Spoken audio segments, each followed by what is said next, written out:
un peu partout. En fait, dans le Pacifique, on a une multitude de petits États composés de plein de petites îles. Généralement, vous avez une plus grande île ou quelques-unes qui comportent les grandes villes et souvent la capitale. Ces îles étant plus grandes, elles sont aussi souvent plus hautes en altitude que leurs voisines plus petites et donc moins menacées par la montée des eaux. En revanche, donc, les petites îles alentours, souvent habitées de pêcheurs ou de petits agriculteurs, sont bien plus basses et souvent leur point le plus haut ne dépasse pas les 5 mètres au-dessus du niveau de la mer. Maintenant, le changement climatique va avoir plusieurs conséquences. On l'a vu, la montée des eaux, mais également l'acidification des océans. Et ça a pour conséquence, entre autres, de tuer les récifs coralliens.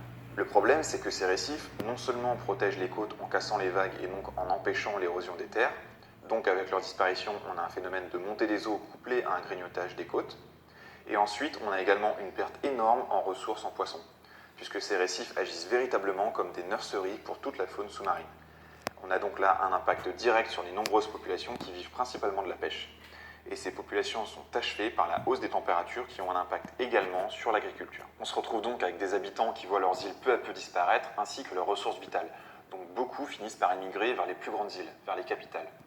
Et c'est à partir de là que j'ai été vraiment surpris. Les autorités, les gouvernements de ces micro-États, voyant ce phénomène, ont pris conscience qu'ils ne pourraient pas accueillir toute leur population sur ces plus grandes îles. Ils ne seront donc pas en mesure de leur offrir un travail, un foyer et plus généralement une vie décente. Alors beaucoup de ces États mènent de véritables politiques poussant leur population à migrer à l'international.